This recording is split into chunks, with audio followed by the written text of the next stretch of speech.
माता, आज आपकी इस वीडियो को जो भी लाइक करें उस व्यक्ति की हर मनोकामना को पूर्ण कर देना। जय छठी मैया। दोस्तों, माताएं, आज हम आपको छठ पूजा से संबंधित जानकारी देने जा रहे हैं, जो है कि कौन सी 5 महिलाएं हैं जिन्हें छठ पूजा भूलकर भी नहीं करना चाहिए, जो शास्त्रों में भी बताया गया है। वीडियो शुरू होने से पहले माताओं बहनों ये भी बताना चाहता हूँ कि इस वीडियो में हम आपको ये भी बताएंगे कि कौन सा फल लें, छठ पूजा में कौन सा दौरा का इस्तेमाल करें। तो चलिए वीडियो को शुरू करते हैं। छठ पूजा का व्रत अत्यंत कठिन और पवित्र माना जाता है। ये व्रत संतान की लंबी आयु, सुख समृद्धि और मनोकामनाओं की पूर्ति के लिए रखा जाता है। इस व्रत में शुद्धता और नियमों का विशेष महत्व होता है। शास्त्रों और मान्यताओं के अनुसार कुछ ऐसी महिलाएं हैं जिन्हें कुछ विशेष परिस्थितियों में यह व्रत भूलकर भी नहीं रखना चाहिए, नहीं तो इसके विपरीत परिणाम हो सकते हैं। यहां उन महिलाओं के बारे में जानकारी दी जा रही है जिन्हें छठ पूजा का व्रत रखने से बचना चाहिए। 1. गर्भवती महिलाएं, प्रेग्नेंट वुमेन। कठिन निर्जला व्रत। छठ पूजा में व्रती को लगभग 36 घंटे तक निर्जला, बिना पानी उपवास रखना होता है। गर्भावस्था के दौरान इतने लंबे समय तक बिना पानी और भोजन के रहना मां और शिशु दोनों के स्वास्थ्य के लिए हानिकारक हो सकता है। शारीरिक श्रम। व्रत के दौरान पवित्रता बनाए रखने के लिए नदी या घाट तक जाना, कठोर नियमों का पालन करना और पूजा की तैयारी में शारीरिक श्रम करना पड़ता है, जो गर्भवती महिलाओं के लिए उचित नहीं होता है। शास्त्रों में वर्जित। कुछ विद्वानों का मानना है कि कठिन नियमों के कारण गर्भवती महिलाओं के लिए ये व्रत शास्त्रों में वर्जित माना गया है, ताकि उनके स्वास्थ्य पर कोई बुरा असर न पड़े। हालांकि अगर कोई गर्भवती महिला व्रत रखना चाहती है और उसका स्वास्थ्य ठीक है, तो वो डॉक्टर या जानकार पंडित से सलाह लेकर अपने परिवार के किसी अन्य सदस्य को मुख्य व्रत करने के लिए कह सकती है और खुद सात्विक रहकर पूजा में शामिल हो सकती। मासिक धर्म, मेंस्ट्रुएटिंग वाली महिलाएं। अपवित्रता की मान्यता। हिंदू धर्म की मान्यताओं के अनुसार मासिक धर्म के दौरान महिलाओं को धार्मिक कार्यों और पूजा पाठ से दूर रहने के लिए कहा जाता है, क्योंकि इस समय उन्हें अपवित्र माना जाता है। व्रत खंडित होने का भय। छठ पूजा में पवित्रता का अत्यधिक महत्व होता है, इसलिए यदि छठ पर्व के समय मासिक धर्म चल रहा हो तो उस महिला को व्रत नहीं रखना चाहिए। ऐसी स्थिति में यदि व्रत रखना आवश्यक हो तो घर का कोई अन्य सदस्य, जैसे पति या अन्य कोई महिला व्रती बन सकती है। 3.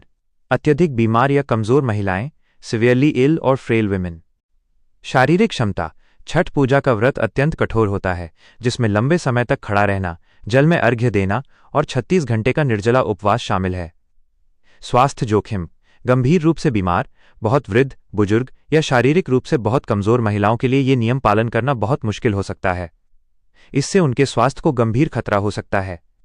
सलाह। यदि कोई महिला बहुत बीमार है और व्रत नहीं रख सकती तो उसे ये व्रत नहीं रखना चाहिए। इसके बजाय वह भगवान सूर्य की मन से प्रार्थना कर सकती है और पूजा के दौरान केवल दूर से ही भाग ले सकती है। 4. वे महिलाएं जो शुद्धता का पालन न कर सकें। पवित्रता का महत्व। छठ व्रत में शुद्धता का विशेष ध्यान रखा जाता है। व्रती को बिस्तर पर नहीं सोना होता है और उन्हें जमीन पर सोना होता है।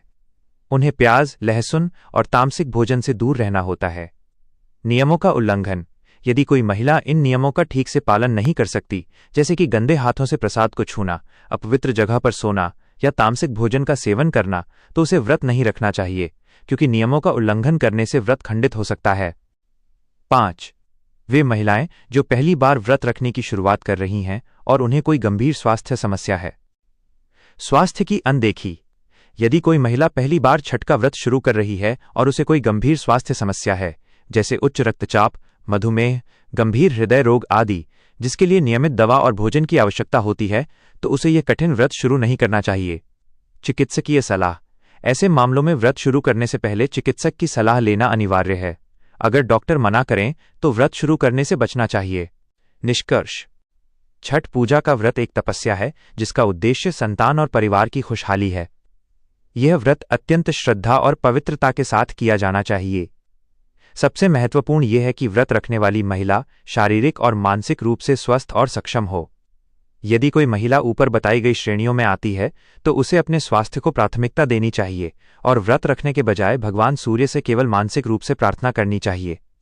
व्रत तभी सफल होता है जब वो श्रद्धा और पूर्ण शुद्धता के साथ किया जाए और जब व्रती शारीरिक रूप से उसे धारण करने में सक्षम हो। छठ पूजा की आवश्यक सामग्री लिस्ट। छठ पूजा का मुख्य आकर्षण बांस की टोकरी, दउरा और सूप में सजाया गया अर्घ्य होता है। यहाँ जरूरी चीजों की सूची दी गई है। मुख्य पूजन सामग्री। बांस की 2 बड़ी टोकरियां, दौरा डाला, प्रसाद रखने और अर्घ्य के लिए। बांस या पीतल के सूप, अर्घ्य देने के लिए। स्टील या प्लास्टिक के सूप का उपयोग न करें। अर्घ्य देने के लिए लोटा, तांबे या पीतल का लोटा, कलश दूध और जल अर्घ्य देने के लिए। नए वस्त्र, व्रत करने वाली के लिए नई साड़ी, सूट और परिवार के पुरुषों के लिए धोती कुर्ता। पूजा के बर्तन, लोटा, गिलास, थाली, चम्मच, दिया। सिंदूर, रोली, कुमकुम, चंदन पूजा और तिलक के लिए। हल्दी की गांठें और अदरक का हरा पौधा। प्रसाद और फल सामग्री, ठेकुआ, गेहूं के आटे, गुड़, चीनी और घी से बना सबसे मुख्य और पारंपरिक प्रसाद। कसार, चावल के आटे का लड्डू, कुछ क्षेत्रों में बनता है। गन्ने, पत्तों सहित 5 गन्ने अनिवार्य माने जाते हैं। पानी वाला नारियल, जटा वाला, साबुत नारियल। मौसमी फल, केला, पूरा गुच्छा शुभ होता है। सेब, संतरा, डाब नींबू, बड़ा, मीठा नींबू, अमरूद, नाशपाती आदि। जड़ वाली सब्जियां, शकरकंद, शकरकंदी, सुथनी, रतालू, मूली, सिंघाड़ा, जलफल। अन्य भोग, पूड़ी, मिठाई, पान, साबुत सुपारी, शहद, चावल, अक्षत और गुड़। 4 दिनों की छठ पूजा विधि। छठ पूजा विधि। छठ महापर्व 4 दिनों तक चलता है, जिसमें शुद्धता और नियमों का विशेष ध्यान रखा जाता है। 1. पहला दिन, नहाय खाए। इस दिन व्रती नदी या पवित्र जल में स्नान करते हैं। घर की पूरी साफ सफाई की जाती है। व्रती सात्विक भोजन ग्रहण करते हैं। भोजन में अक्सर कद्दू भात, चावल और चने की दाल बनाई जाती है। इसमें नमक की जगह सेंधा नमक का प्रयोग होता है। यह भोजन व्रती द्वारा खुद पकाया जाता है और इसके बाद ही परिवार के अन्य सदस्य भोजन करते हैं। 2. दूसरा दिन, खरना। इस दिन व्रती पूरे दिन निर्जला उपवास रखते हैं। शाम को सूर्य पूजा करने के बाद प्रसाद तैयार किया जाता है। मुख्य प्रसाद में गुड़ की खीर, चावल की खीर और रोटी बनाई जाती है। ये प्रसाद मिट्टी के नए चूल्हे पर या आम की लकड़ी पर बनाया जाता है। व्रती खीर रोटी का प्रसाद ग्रहण करते हैं, जिसे खरना कहा जाता है। इसके बाद उनका 36 घंटे का निर्जला व्रत शुरू हो जाता है। 3. तीसरा दिन, संध्या अर्घ्य, डाउटते सूर्य को अर्घ्या। यह छठ पूजा का मुख्य दिन होता है। पूरे दिन व्रत के बाद शाम के समय बांस की टोकरी, दौरा में ठेकुआ, फल, गन्ना, नारियल और अन्य सभी सामग्री सजाकर घाट, नदी या तालाब के किनारे पर ले जाई जाती है। व्रती जल में खड़े होकर डूबते हुए सूर्य को दूध और जल से अर्घ्य देते हैं। अर्घ्य देने के बाद छठी मैया की पूजा और प्रार्थना की जाती है। 4. चौथा दिन, उषा अर्घ्य, उगते सूर्य को अर्घ्या। यह व्रत का अंतिम दिन होता है। व्रती और परिवार के सदस्य भोर में ही दोबारा घाट पर पहुंचते हैं। जल में खड़े होकर उगते हुए सूर्य को दूध और जल से अंतिम अर्घ्य दिया जाता है। पूजा संपन्न होने के बाद व्रती घाट पर ही प्रसाद ग्रहण करके पारण, व्रत खोलना करते हैं। इन सभी नियमों और सामग्रियों के साथ छठ पूजा पूरी श्रद्धा से संपन्न होती है। छठी मैया और सूर्य देव का आशीर्वाद पाने के लिए आपको कुछ गलतियां करने से बचना चाहिए। यहाँ कुछ मुख्य बातें बताई गई हैं जो छठ पूजा के दौरान नहीं करनी चाहिए। स्वच्छता और शुद्धता से जुड़ी गलतियां। अशुद्धता, पूजा की किसी भी सामग्री या जगह को बिना हाथ धोए न छुएं। साफ सफाई का विशेष ध्यान रखें। प्रसाद की जगह, प्रसाद, ठेकुआ आदि उस जगह पर न बनाएं जहां रोजाना का खाना बनता हो। इसे किसी साफ और अलग जगह पर ही बनाना चाहिए। खंडित सामग्री, पूजा में चढ़ाई जाने वाली कोई भी चीज खंडित या जूठी नहीं होनी चाहिए। अगर पेड़ पर लगे फल फूल को भी पशु पक्षी ने जूठा किया है तो उसे अर्पित न करें। गंदे कपड़े, व्रत के दौरान और पूजा करते समय साफ सुथरे और शुद्ध कपड़े ही पहनें। खान पान से जुड़ी गलतियां। तामसिक भोजन, व्रत के पूरे 4 दिनों तक व्रती, व्रत रखने वाले समेत घर के किसी भी सदस्य को प्याज लहसुन का सेवन नहीं करना चाहिए। मांस मदिरा, छठ का व्रत रखने वाले और उनके घर के सदस्यों को मांस, मदिरा, शराब या किसी भी नशे से दूर रहना चाहिए। प्रसाद बनाते समय, व्रती को प्रसाद बनाते समय खुद कुछ भी खाना या चखना नहीं चाहिए। बिना अर्घ्य दिए बिना जल या भोजन ग्रहण न करें।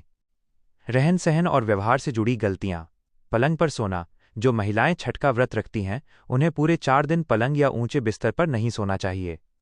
उन्हें जमीन पर कपड़ा या आसन बिछाकर सोना चाहिए। झूठ क्रोध, व्रती को क्रोध, ईर्ष्या, चुगली और किसी भी तरह की गलत बातें बोलने से बचना चाहिए। मन में नकारात्मकता न आने दें। बर्तन का चुनाव, सूर्य देव को अर्घ्य देने के लिए चांदी, स्टील, प्लास्टिक या लोहे के बर्तन का इस्तेमाल न करें। इसके लिए तांबे के लोटे या बांस की टोकरी, सूप का ही प्रयोग करें। चमड़े की वस्तुएं।